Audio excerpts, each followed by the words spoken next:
Welcome back साथियों, एक बार फिर से स्वागत है आप सभी का अपने YouTube channel exam info with Suraj में। आज मैं आप लोगों के सामने, जो आप लोगों को पता भी होगा कि जो लास्ट 2023 में जिस चीज की वैकेंसी आई थी, मैं बात करने वाला हूं बीएसएससी इंटर लेवल भर्ती 2025।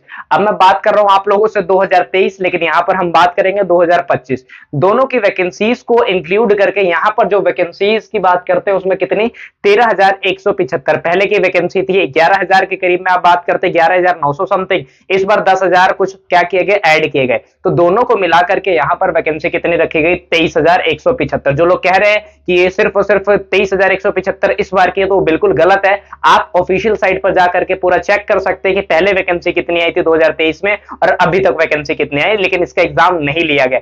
यही तो अपना बिहार है साथियों, जो खास तौर पे यहाँ पर किसी चीज की गारंटी नहीं होती कि अगर आप कहते हैं कि आपका सिलेक्शन हो सकता है और आपने बढ़िया तरीके से एग्जाम दिया है, तो आप गलत हो सकते हैं और आपको गलत किया जा सकता है। इस पर कहने की जरूरत नहीं है, क्योंकि आप पीछे रिसेंट का आप एक इतिहास उठा करके देखेंगे तो आप पाएंगे कि जितने कैंडिडेट है, मैं ये नहीं कह रहा कि करप्शन की मार है, वो तो है ही है, लेकिन जो रियल और जेन्युइन कैंडिडेट होते कहीं ना कहीं भारत क्या हो जाते हैं, इससे बाहर हो जाते हैं। तो आइए दोस्तों शुरू करते हैं हम लोग यहाँ पर कि बीएसएससी इंटर लेवल भर्ती में आखिर कौन कौन से लोग क्या हो सकते हैं, एलिजिबल हो सकते हैं। इसके लिए एलिजिबिलिटी क्राइटेरिया क्या है, इसमें नंबर ऑफ पोस्ट के साथ साथ यहाँ पर फॉर्म फिलिंग जो डेट है, जो एग्जाम डेट है, वो कब लिया जाएगा, तो एक एक करके बात करते हैं।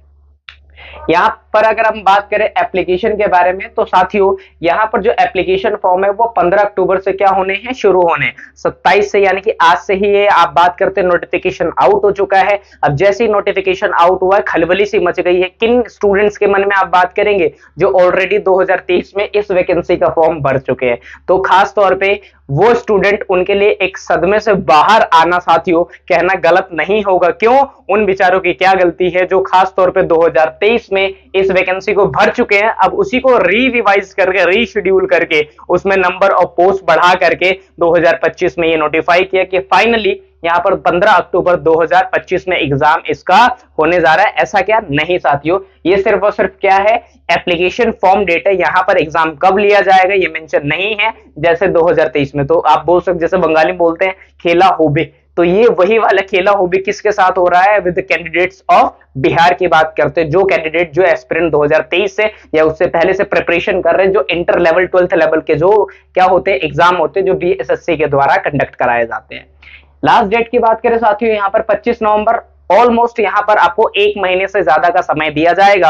और जैसे ही फॉर्म स्टार्ट हुआ तो आप पहले वाले की तरह क्या कर सकते हैं साथियों, भर सकते हैं, लेकिन इसकी गारंटी कोई भी नहीं दे सकता। इवन बिहार गवर्नमेंट चाहे तो क्या कर सकती है, इस पर अपना एक डिसीजन दे सकती है कि किस तरीके से एग्जाम फॉर्म तो आपने भरवा लिया, लेकिन एग्जाम कब लेना है, ये बीएसएससी और सरकार की मिली भगत है, वो किस तरीके से। मुझे लगता है यहाँ पर कि इस बार एग्जाम ले लिया जाएगा साथियों। क्यों? क्योंकि नीतीश कुमार के सर पे किस चीज का आप बात करते हो, बहुत सवार है, आप बात करेंगे, वो है इलेक्शन का। विधानसभा के चुनाव न जाने क्या करवाती है, यहाँ पर आप देखेंगे कितना लालच दे रही बिहार सरकार। बात करें, सिर्फ बीएसएससी इंटर लेवल की बात नहीं कर रहे, महिलाएं रोजगार योजना, प्रतिज्ञा योजना बात करेंगे, उसके साथ साथ वहां पर वकीलों को जो पैसा है वो दिया जा रहा है, सेवक सेविका और सहायिका को पैसा दिया जा रहा है। आप बात करें इंटर्नशिप के रूप में, उसके बाद स्टूडेंट्स को, छात्र छात्राओं को टैबलेट और फोन्स दिए जा रहे हैं। तो कहीं ना कहीं क्या है, एक ये चुनावी मुद्दा है, लेकिन हम लोग उस पर बात नहीं करेंगे। हम लोगों को सब समझ में आता है, आप लोगों को सब समझ में आता है, लेकिन हम चाह के भी कुछ नहीं कर सकते, क्योंकि हम एस्पिरेंट है। सिर्फ और सिर्फ हमारा काम है पढ़ना, और क्या है भैया, जॉब लेना। तो यहाँ पर वही चीज है, आपको ध्यान में रखना है, किसी और चीज में फंसना नहीं है साथियों। एग्जाम फीस की बात करते हैं, आप सभी को पता है बिहार में जैसे ही आंदोलन हुआ तो बिहार गवर्नमेंट में, यानी कि नीतीश कुमार ने ऑफिशियली अनाउंसमेंट करा कि जितने भी एग्जाम लिए जाएंगे उसमें जो फॉर्म चार्जेस है वो कितने रखे जाएंगे, वो 100 रुपए रखे जाएंगे। तो यहाँ पर जनरल हो, चाहे ओबीसी हो, चाहे ईडब्ल्यूएस हो, एससी हो, पीडब्ल्यूडी हो, इवन फीमेल हो, उनके लिए भी कितना रखा गया साथियों, सिर्फ और सिर्फ 100 रुपए। अब यहां पर इसके साथ साथ हम बात कर लेते एज लिमिट के बारे में। तो मिनिमम कितना दिया गया साथियों, 21 साल। मैक्सिमम बात करते तो 37, 40 और 42। ये क्या है, एक बार समझ लीजिएगा कि यहां पर अगर मान लीजिए ओबीसी है, एससी है और एसटी है, जर्नल के लिए कितना रखा गया है, मैक्सिमम 37। अब 37 में यहां पर क्या कर देंगे, 3 साल जोड़ देंगे तो कितना आ जाएगा, 40। और यहाँ पर एससी एसटी में कितना साल का दिया जाता है, 5 साल का। तो 37 + 5 कितना हो जाएगा आपका, 42 हो जाएगा। इसलिए यहाँ पर क्या रखा गया है, नॉर्मल के लिए, जनरल के लिए 37 वर्ष, और जो SC ST OBC है उनसे 40 से लेकर के 42 साल आपको देखने को मिलता है। दोस्तों इस पर हम बाद में बात करेंगे, उससे पहले हम बात कर लेते हैं एलिजिबिलिटी क्राइटेरिया के बारे में कि आखिरकार इंटर लेवल के जो ये एग्जाम लिया जाने वाला है इसकी योग्यता क्या है। इसकी योग्यता खासतौर 12th पास है। आपने भारत के किसी भी कोने से, आप देखिए साथियों, चाहे आप नॉर्थ में पढ़ाई कर रहे हो आप, या साउथ की किसी यूनिवर्सिटी से पढ़ाई कर रहे हो, ईस्ट या वेस्ट, चारों जगह से किसी जगह पर आपने 12th कर रखा है तो आप इस पोस्ट के लिए क्या है, एलिजिबल है। इस बात का आप क्या करिएगा ध्यान, चाहे वो CSBC की हो सकता है, चाहे वो आप बात कर सकते हैं BSEB हो सकता है, CBSE हो सकता है, हरियाणा बोर्ड हो सकता है, कहीं से भी आप पढ़ाई कर सकते हैं, तो आपके पास 12th की डिग्री होनी जरूरी है। वो कब तक, जब तक ये फॉर्म डेट आप भर नहीं देते, जब तक की बात करते हैं। बात कर लेते हैं इसमें सैलरी के बारे में। तो दोस्तों जॉब लगी है नहीं, हम सैलरी की बात कैसे कर सकते हैं, पहले तो आपको एक समझना जरूरी होगा कि आखिरकार आप यहां से यहां तक पहुंचेंगे कैसे। तो यहां पर यहां से यहां तक पहुंचने के लिए आपको क्या करना पड़ेगा, आपको खास तौर पे इन सिलेक्शन प्रोसेस से आपको गुजरना पड़ेगा, जो आपके लिए बहुत ज्यादा इंपॉर्टेंट है। इन सब में से सबसे ज्यादा इंपॉर्टेंट क्या है, ये वाला सेक्शन। तो एक बार ध्यान से समझिएगा क्या पैटर्न रहता है इसका। इसमें अमूमन कितने एग्जाम लिए जाते हैं साथियों, जो मेन है वो कितने हैं, वो आप बात करोगे 2, एक प्रीलिम्स है, एक मेंस है। यहां पर जैसे लिखा हुआ है, पहले प्रीलिम्स होता है, मेंस होता है, स्किल टेस्ट होता है, फिर DV डॉक्यूमेंट वेरिफिकेशन होता है, उसके बाद होता है मेडिकल टेस्ट। होते तो 5 है, लेकिन मेजर क्या होता है आपका 2, ये आपको ध्यान में रखने हैं।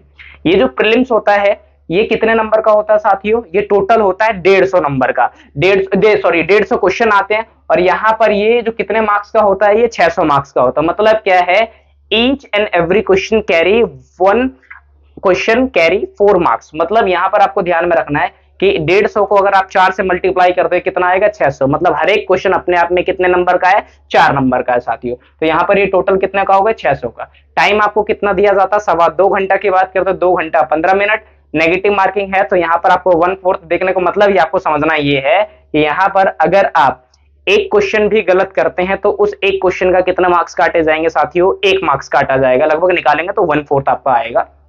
अब सवाल ये आता है कि प्रीलिम्स में आखिर पूछा क्या जाता है, तो ये आपके सब्जेक्ट्स हैं। जीके पूछा जाता है, जनरल नॉलेज की बात करते हैं, इसमें जीएस पूछा जाता है। जनरल नॉलेज में क्या आ जाएंगे, आपकी हिस्ट्री आ जाएंगी, आपकी पॉलिटी आ जाएंगी, आपकी इकोनॉमिक्स आ जाएंगी, आपके करंट अफेयर आ जाएंगे। साइंस में जीएस में आपका आ जाएगा, फिजिक्स आ जाएगी, केमिस्ट्री आ जाएंगी, बायो के बारे में बात करते हैं, तीनों आपको पढ़ना है। PCB जिसको आप बोलते हो, मैथमेटिक्स आपको 12th लेवल तक का ही आपसे पूछा जा रहा है। लेकिन ये साथियों आप सभी को पता है सच्चाई क्या होती है, अगर 10th लेवल पर वैकेंसी आती है ग्रेजुएशन पूछता है, 12th पर तो न जाने क्या पूछेगा, है ना। तो आप लोगों को अपनी तैयारी बेस्ट रखनी है। उसके बाद यहाँ पर लैंग्वेज पूछी जाती है हिंदी, उसके बाद आपको मेंटल एबिलिटी जिसमें रीजनिंग आपसे सवाल पूछा जाता है। तो कुल मिलाकर के यहाँ पर 150 क्वेश्चन आपसे पूछे जाएंगे। कितने नंबर के होंगे, 600 नंबर के। हर एक क्वेश्चन अपने आप में कितने का रखा जाएगा, 4 नंबर की बात करते हैं। नेगेटिव मार्किंग क्या है कि अगर आप एक भी गलत करते हैं तो आपके हर एक क्वेश्चन के हिसाब से 1 नंबर काटे जाएंगे। सपोज करिए 4 क्वेश्चन आपने गलत कर दिए तो आपके 4 मार्क्स काटे जाएंगे।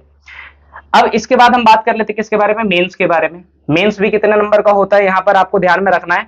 मेंस भी यहाँ पर मैं एक एक करके बता देता हूँ। मेंस में आपको 2 एग्जाम देने पड़ते हैं। एक तो पेपर 1 होता है, पेपर 1 में आपसे क्या पूछा जाता है, जीए, जनरल अवेयरनेस की बात करते हैं और हिंदी की बात करते हैं। टोटल कितने क्वेश्चन होते हैं, 100 क्वेश्चन होते हैं। और कितने मार्क्स के होते हैं, 400 मार्क्स के। मतलब 100 गुने 4, मतलब इसमें भी एक क्वेश्चन कितने नंबर का साथियों, 4 नंबर। यहां पर हम बात कर लेते हैं किसके बारे में, कितना समय दिया जाता है, चाहे वो प्रीलिम्स हो, चाहे वो मेंस का पेपर 1 हो, चाहे मेंस का पेपर 2 हो, सब में टाइम पीरियड उतना ही दिया गया है, टाइम स्लॉट उतना ही दिया गया, ड्यूरेशन। यहाँ पर 30% फॉर क्वालिफाइंग नेचर। मतलब अगर आप प्रीलिम्स क्वालिफाई करके आते हैं मेंस की तरफ, तो मेंस में जो पहला पेपर होता है वो क्वालिफाइंग नेचर का होता है, 30% आपको चाहिए होता है। डिपेंड ये करता है कि आप SC है, ST है, OBC है। अगर आप SC ST है तो 25 हो जाएगा, 22 एक क्राइटेरिया दे रखा, आप देख लीजिएगा। ये अगर क्वालिफाई कर देते हैं आप तो आपका नंबर आता है पेपर 2 के लिए। अब पेपर 2 में क्या पूछा जाता है, मेंटल एबिलिटी, रीजनिंग, मैथमेटिक्स और जीएस। जीएस में फिर आपके आ जाएंगे PC, फिजिक्स, केमिस्ट्री और बायो। उसके बाद यहाँ पर भी कितने सवाल पूछे जाते हैं, 150 नंबर का सवाल। जैसे कि खासतौर पे प्रीलिम्स में पूछा गया था, कितना नंबर का होता है, 600 नंबर का। टाइम आपको कितना दिया जाता है, 2 घंटे 15 मिनट की बात करते तो ओवरऑल मिलाकर के यहाँ पर कितने पेपर लिए जाते हैं, 3 पेपर लिए जाते हैं। जो प्रीलिम्स होता है वो आपका कितने नंबर का होता है, 150 नंबर का। जो पेपर 1 जो आप बात करोगे मेंस में, वो कितने 100 नंबर का होता है, क्वालिफाइंग नेचर का। उसके बाद पेपर 2 150 क्वेश्चन, 600 मार्क्स प्रीलिम्स की तरह, लेकिन इसमें सब्जेक्ट चेंज हो जाते हैं। अब इसके बाद हम बात करते हैं साथियों, जो मेन मुद्दे का सवाल है कि अगर आपने पेपर क्वालिफाई कर लिया और उसके बाद आपकी जो सैलरी है वो क्या रहने वाली है। तो पे स्केल है 5200 से लेकर के 20,200 पर मंथ की बात करते हैं। किस लेवल का है, तो लेवल 4 है। ग्रेड पे क्या है, 1900 से लेकर के 2400। और उसके बाद अलाउंसेस है एज पर गवर्नमेंट नॉर्म्स की बात करते हैं, जैसे एचआर हो गया, टीडीए हो गया, आप बात करते हो, ये सारी चीजें आपको इंक्लूड करके आपकी सैलरी दी जाती है। ग्रोस नेट की बात करते हैं।